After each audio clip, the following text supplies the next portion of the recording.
C'est maintenant que nous allons commencer par mettre notre pied petit à petit dans la maison des données et je vais vous dire qu'il y a un workflow simple à suivre. On va commencer par voir l'importation des données parce que tout commence par là. On va voir comment importer les données et ce workflow que je vais vous montrer ici est issu de R for Data Science et c'est rien de compliqué. L'importation des données, c'est de quitter les fichiers que nous avons en local sur notre disque dur ou bien en ligne et avoir un jeu de données qu'on peut utiliser directement pour les analyses. Et on va veiller à ce que ces jeux de données aient le format tidy. Quand on dit format tidy ici, comprenez juste par le fait que les données doivent avoir un format rectangulaire, c'est-à-dire nous avons des colonnes et des observations ou bien des lignes. Chaque ligne ici va représenter ici une observation et les colonnes représentent ici les variables, de sorte que chaque variable doit apporter une information à une analyse que nous allons faire. Et on va aussi veiller ici à ce que chaque variable a le mode requis. Si c'est une variable quantitative, on va veiller que les observations que nous avons dans cette base de données est quantitative. Et après ça, maintenant, on va passer à la transformation. Et c'est le code de workflow ici, de flux que nous allons suivre. On va procéder à la transformation pour voir comment on peut, par exemple, ajouter de nouvelles variables, comment on peut soustraire de variables, comment on peut transformer une variable existante ou bien comment on peut résumer les jeux de données pour avoir par exemple la moyenne de quelque chose d'une variable en fonction d'une autre variable. Après ça, on va voir la visualisation et c'est d'ailleurs là la force de R.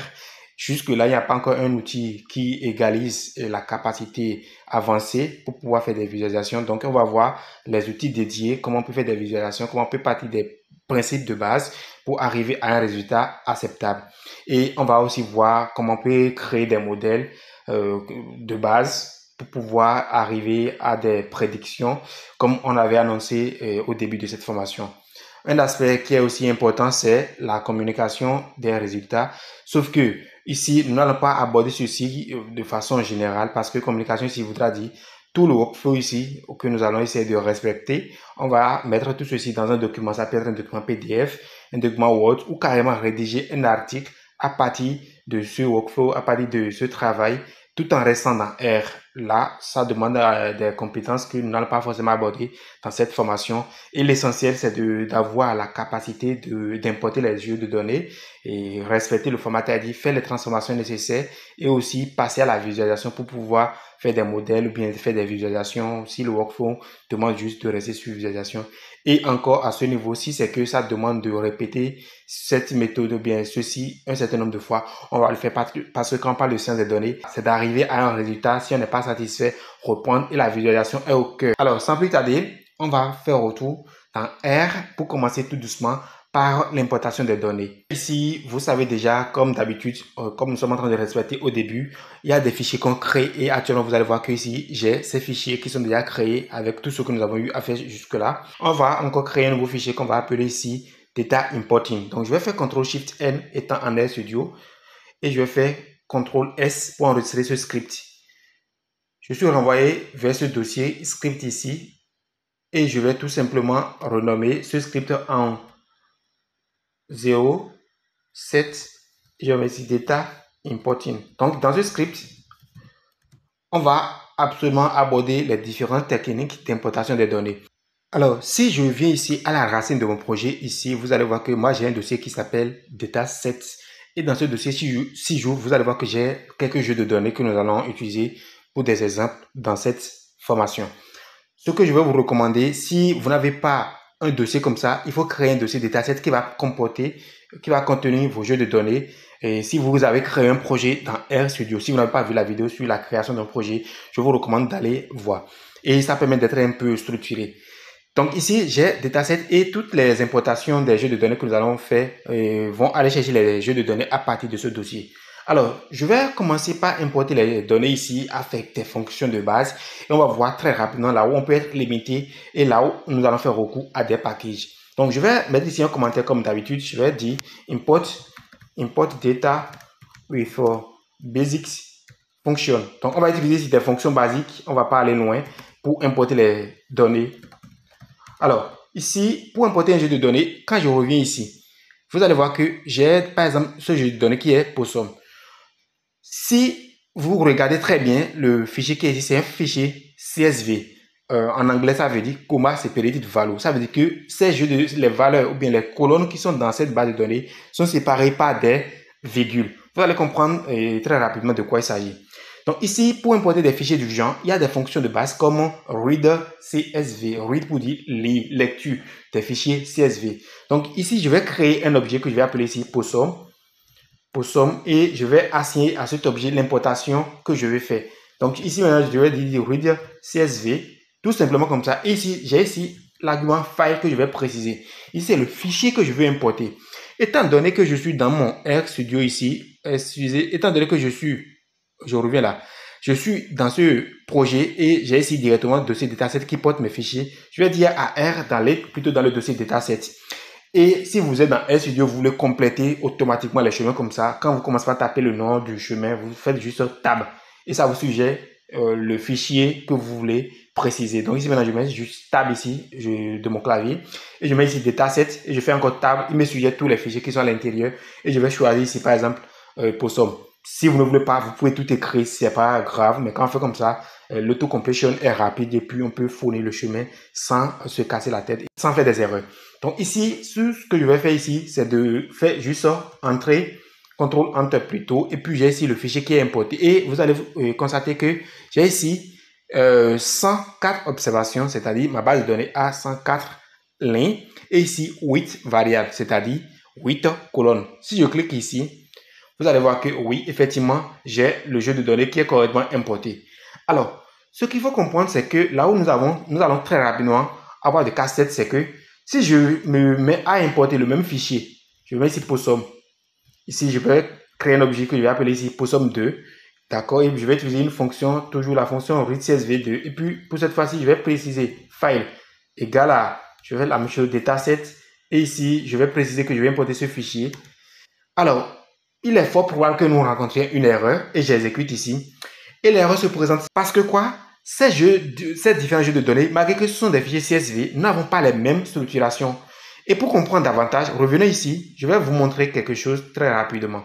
Si je reviens dans mon fichier de jeu de données ici et j'importe ou bien j'ouvre ce fichier avec bloc-notes par exemple ici, le tout premier fichier que nous avons importé, vous allez voir que ici, j'ai un fichier, je zoome un petit peu, j'ai un fichier ici où les colonnes, par exemple, size et site et proportion, je pense, ou bien population, sexe, ainsi de suite. Vous allez voir que toutes les colonnes là sont séparées par des virgules. Et si je prends les observations, chaque ligne dans la base de données, chaque observation est séparée par virgule. C'est ça, comma separated value. Sauf que quand je veux importer le fichier CSV dans R en utilisant la fonction readcsv, cette fonction a échoué à importer ce fichier parce que certainement, ce fichier n'a pas ce séparateur. Et on va essayer très rapidement et vérifier si c'est vrai. Donc, je viens ici, j'ouvre encore le même fichier avec bloc-notes. Et ici, voilà, vous allez déjà constater que les colonnes ne sont pas séparées par des virgules, mais plutôt avec point-virgule. Donc là, nous avons deux possibilités de cas, bien deux options pour pouvoir résoudre ce problème. Ce que je vais faire en premier, si nous avons un fichier comme ça, c'est que je vais mettre ici un commentaire, import, je vais mettre ici import et semi-colonne, parce que point virgule ici, c'est semi-colonne en anglais. Voilà, si je vais aller directement comme ça. Donc, je vais dire ici import data with semi-colonne separator. Donc, ici, c'est le séparateur que nous avons. Et pour faire ça, soit je vais forcer R et read CSV à importer ce fichier en lui précisant mon séparateur. Donc ici, je vais mettre sep ici, pour dire le séparateur ici, je vais mettre ici point virgule, très simplement comme ça. Et je vais exécuter. Et voilà, j'ai résolu ce problème. Donc ici, j'ai importé mon jeu de données. Si je viens ici, vous allez voir ici que il y a une colonne fictive qui est ajoutée. J'ai déjà regardé, j'ai déjà fait ce constat ici. Et il y a une colonne fictive qui n'a pas de nom qui est ajoutée. C'est ça que R a forcé à assigner le nom X ici. Donc j'ai encore mon jeu de données qui est correctement importé, size et site, et population, sexe, âge et ainsi de suite. Je vais vous expliquer par la suite ce que c'est chaque observation ici ou bien chaque variable ici. Ne vous inquiétez pas. Donc ici, ça c'est la première option. La deuxième option, c'est, je vais toujours mettre ici import data with semicolon separator. Et au lieu d'utiliser ici directement la fonction readcsv, je vais utiliser possum, je vais créer le même objet, je vais écraser. Je vais utiliser autre fonction qui est readcsv2. RuCSV2 est dédié à importer des fichiers dont le séparateur est point virgule directement. Vous allez voir ici, même dans le pop-up qui est suggéré ici, vous allez voir que séparateur ici, par défaut, c'est point virgule. Donc, si vous voulez importer un jeu de données où le séparateur, c'est point virgule, importez directement avec RuCSV2. Ou carrément, vous allez importer avec RuCSV simplement en présent le séparateur explicitement. Donc, ici, si je mets ici File et je mets la même chose ici, je n'ai pas besoin de préciser ici explicitement que le séparateur est temps parce que RuCSV2 va prendre ceci en main et vous allez encore constater que je n'ai pas eu de problème. Donc, de façon classique, basique, voici les fonctions que nous pouvons utiliser pour importer des fichiers standard CSV. Et c'est la même chose, c'est le même cas si nous voulons importer des fichiers TXT, c'est-à-dire les fichiers qui terminent par .txt. C'est la même méthode ou bien la même approche qu'il faut adopter. Ce que je vais préciser ici, il y a certaines informations ou bien certains arguments que vous aurez besoin peut-être dans des cas donnés et qu'il faut absolument maîtriser quand vous voulez importer des jeux de données. C'est par exemple, j'ai un jeu de données ici. Si je prends ma base de données qui est ici, vous allez voir que si je prends la variable, je vais venir ici pour pouvoir avoir un aperçu global. Si je prends par exemple ici, readL ici, readL c'est read length, c'est en quelque sorte la longueur de la tête d'un animal. Comme je dis, je vais vous expliquer par la suite le jeu de données quand nous allons vouloir faire des transformations dessus. Pour le moment, c'est pas important. Donc ici, si je prends par exemple cette colonne, vous allez voir que toutes les valeurs qui sont à l'intérieur de cette colonne sont des valeurs à virgule. Parce que vous allez constater ici que j'ai 94.1. En R, dans la plupart des langages de programmation, virgule est marqué par point. Donc ici, si nous avons 94.1, ça veut dire 94,1 en français. Et ça arrive que nous avons des bases de données où dans Excel, de façon basique, nous avons par exemple 94,1 qui est vraiment écrit tel que 94,1. Et si nous avons des marques comme ça, qu'elles sont faites? Quand on veut importer les jeux de données, on précise dans R c'est-à-dire le séparateur des décimaux. Et pour le faire, on va fournir l'argument. Ici, c'est facultatif. Je vais préciser juste, vous allez comprendre. On va fournir l'argument ici, des, d'accord? Et on va préciser que dans notre base de données, les décimaux sont séparés par virgule, ce qui n'est pas le cas ici. Donc, ça ne sert à rien de préciser. Je passe juste comme information pour que vous puissiez comprendre comment vous allez prendre en main. Et comme d'habitude encore, si vous voulez avoir d'aide sur des fonctions de base pour importer les jeux de données, je vous recommande d'aller à chaque fois dans l'aide de la fonction et vous allez avoir un aperçu ici sur la fonction. Je répète encore, pour avoir aide sur une fonction, vous mettez soit point d'interrogation reader CSV ici, c'est que je vais avoir d'aide sur cette fonction et je fais CTRL ENTER ou carrément je mets mon curseur. Si je suis dans RStudio, je mets mon curseur ici et je fais CTRL et F1, ça dépend de votre clavier, ou directement F1 pour avoir directement l'aide sur la fonction. Mais de façon basique, classique, les problèmes que vous allez rencontrer pendant l'importation de données sont liés au séparateur. Et si vous arrivez à comprendre ceci, vous allez résoudre pas mal de problèmes. Alors, après ça, je vais vous montrer comment nous pouvons aussi importer des fichiers à partir d'un fichier Excel. Parce que ici, vous allez voir, c'est CSV que nous sommes en train d'importer. Pour le faire, je vais mettre ici import file from XXL, voilà, XSLX file, voilà. Or, import data, je vais mettre ici import data from XLX file. Donc ici, qu'est-ce qu'on va faire?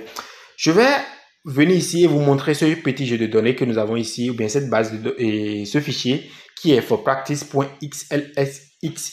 Ça, c'est un fichier Excel. Je vais venir ici ouvrir, vous allez voir un aperçu de ce fichier. Alors ici, vous allez voir que j'ai deux feuilles, Possum et Sheet 2. Rien de compliqué, c'est le jeu de données que nous avons vu tout à l'heure, que j'ai importé, qui est dans la première feuille. Et ici, Sheet 2, c'est un jeu de données. Je vais juste vous montrer comment importer les fichiers à partir de Excel. Et dans la vidéo ou bien dans les sections suivantes, on verra comment avoir une compréhension de ces différents jeux de données là. Alors, si je reviens ici, pour importer un fichier, on va commencer par installer un package. Si vous n'avez pas encore vu la vidéo sur l'installation des packages, allez regarder. Et je vais faire ici install package, d'accord. Et puis je vais mettre ici readXL. Ça, c'est un package qui va nous permettre de lire des fichiers Excel. Et ce que je vous recommande, c'est d'installer le package pack aussi, si vous voulez installer des packages, parce que j'utilise souvent install et pack pour installer des packages. Et je vais mettre ici tout simplement readXL. Donc ici, vous pouvez importer le fichier et installer le package comme ça. Mais moi, j'utilise le package pack généralement pour importer, pour installer plutôt des packages. Donc ici, je vais mettre ici pack, deux points ici pour dire, OK, je vais utiliser le package pack et je vais utiliser explicitement une fonction et je mets ma fonction ici, d'accord? Et puis, je précise l'argument que cette fonction prend, c'est-à-dire le package que je vais installer ici, bien sûr. Et je vais juste faire ici, CTRL ENTER. Et ici, je vais me mettre à installer le package ReadXL vu que je n'en ai pas. Donc, je vais attendre que l'installation se fasse et puis on va passer rapidement à l'utilisation de ce package-là pour importer des fichiers Excel. Alors, l'installation du package ReadXL est fait, donc je peux utiliser des fonctions provenant de ce package. Je répète encore, vous pouvez utiliser directement install package et lancer ceci. Moi, j'utilise pack pour installer des packages. D'accord, donc vous avez les deux options. Je vais même mettre ici en commentaire. Voilà, ici, je vais mettre ici option 1.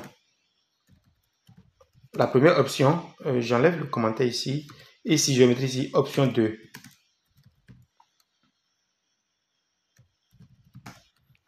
Donc, une fois que j'ai le package qui est installé, il faut savoir que l'installation des packages, quand on installe des packages, ça se fait une seule fois. Donc, à chaque fois, quand vous revenez dans votre script et vous relancez, ça va se mettre à installer les packages, ce qui n'est pas trop bien. Donc, ça, à titre d'exemple, j'ai fait ceci pour vous montrer comment on peut installer les packages sur le package XL très rapidement que nous avons besoin. Je vous recommande encore d'aller sur la vidéo intégrale sur l'installation des packages. Alors, je vais mettre ici import et load. Donc, je vais charger le package ReadXL que nous avons installé tout de suite là. Et si je mets par exemple ici ReadXLX, vous allez voir que, et je mets deux points bien sûr, vous allez voir que ici j'ai toutes ces fonctions là qui proviennent du package ReadXL que je peux utiliser. D'accord, donc ici vous allez voir que je peux accéder à par exemple la fonction Excel Format, Excel Sheet. On va utiliser quelques cas de cette fonction, on ne va pas tout aborder et vous allez comprendre généralement de quoi il s'agit. Donc, ce qu'on va faire ici, moi, j'ai aussi une habitude, quand je veux utiliser des fonctions qui proviennent des packages, généralement, je précise toujours de façon explicite et quelle fonction que je suis en train d'utiliser et ça provient de quel package. Donc, par exemple, si je prends ici ReadXL, vous allez voir que j'ai par exemple la fonction ReadXL qui me permet d'importer des fichiers Excel de façon générale. Ça peut être un fichier Excel XLX ou un fichier Excel XLSX. Donc, la fonction qui est en haut ici permet d'importer les deux formats là. Si j'ai un format qui est XLS, je peux utiliser cette fonction directement pour importer. Par contre, si j'ai un fichier XLSX, je peux utiliser cette fonction pour importer directement encore mon fichier. Ce que l'on va faire ici, on va utiliser directement la fonction readXLSX là pour importer un fichier, étant donné que j'ai ici une fonction et un fichier XLSX et explicitement. Donc, ce que je vais faire, je vais juste préciser à cette fonction, d'accord, le chemin path, d'accord, le chemin où se trouve mon fichier. Et je vais juste dire que ça se trouve dans le dossier data set, d'accord, et je vais dire que le fichier s'appelle for practice, d'accord, et je vais juste choisir mon fichier là. C'est tout ce que j'ai besoin de préciser. Maintenant, si c'est que je veux importer une feuille explicitement, c'est-à-dire une feuille, si je reviens ici, vous allez voir que j'ai deux feuilles, pour somme et puis sheet 2. Si par exemple, je veux importer le fichier qui se trouve à la deuxième position, bien sheet 2, j'ai deux possibilités. Soit je vais dire, OK, moi je reviens ici et je vais importer le fichier là.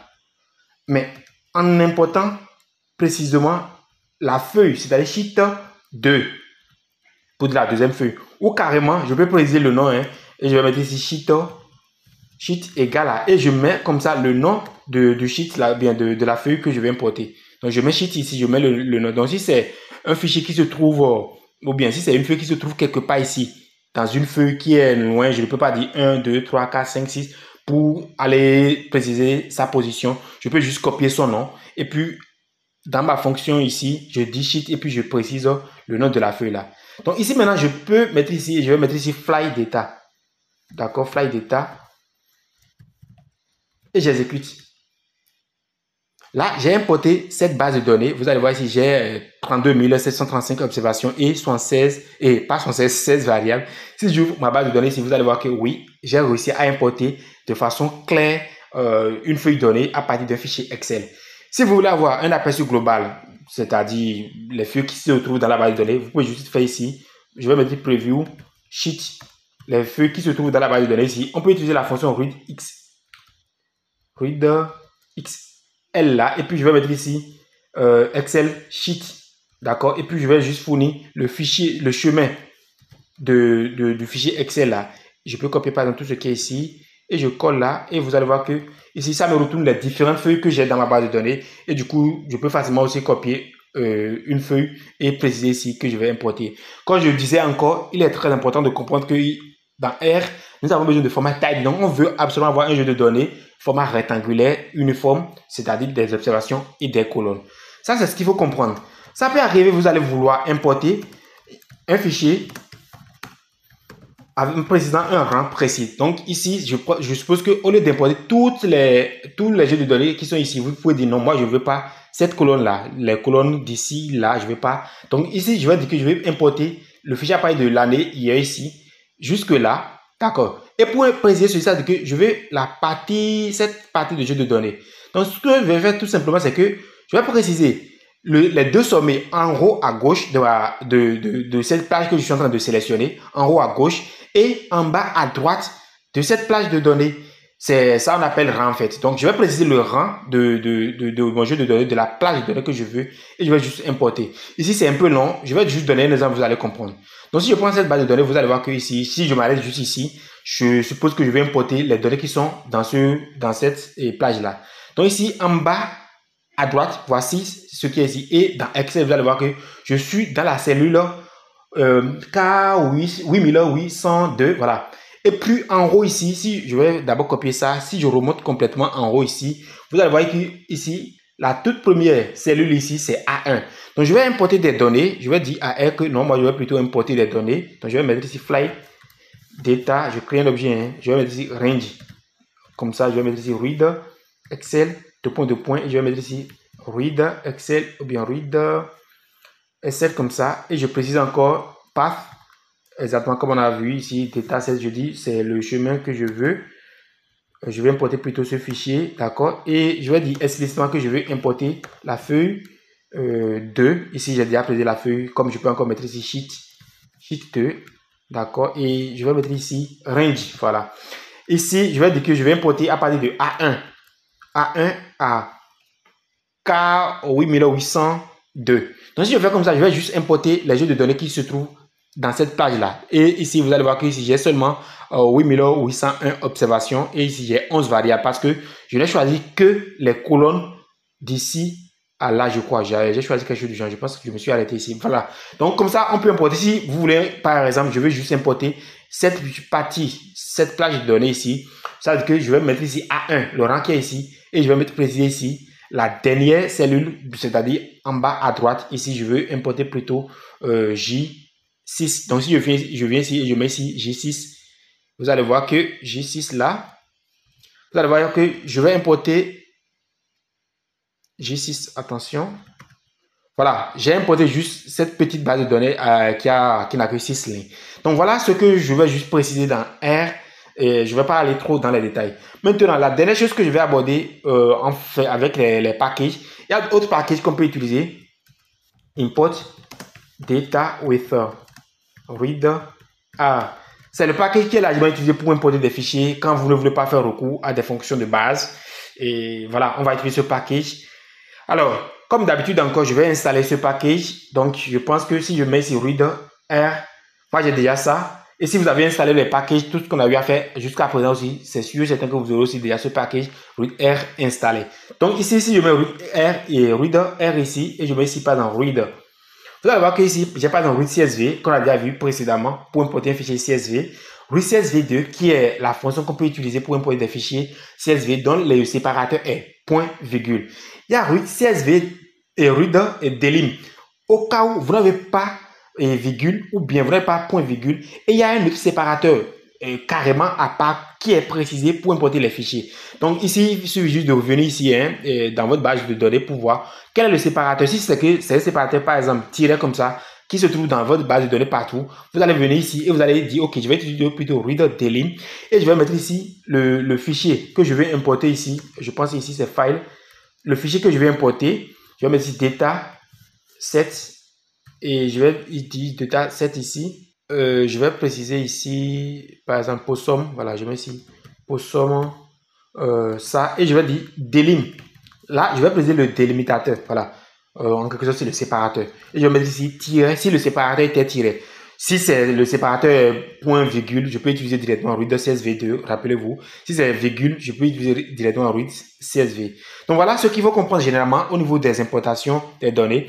Ce qu'il faut maîtriser après, dans des situations données, nous avons besoin d'exporter des données. Je ne vais pas aborder ici comment exporter parce que on n'a pas encore fait des manipulations. Souvent, c'est quand on a fait des opérations, on a nettoyé les jeux de données, on passe à exporter. Donc, quand on va arriver à la partie transformation de données, je vais vous montrer comment on peut importer des fichiers, exporter plutôt des fichiers au format CSV et aussi Excel, même en créant plusieurs feuilles simultanément. Merci beaucoup, on va s'arrêter là et à la prochaine.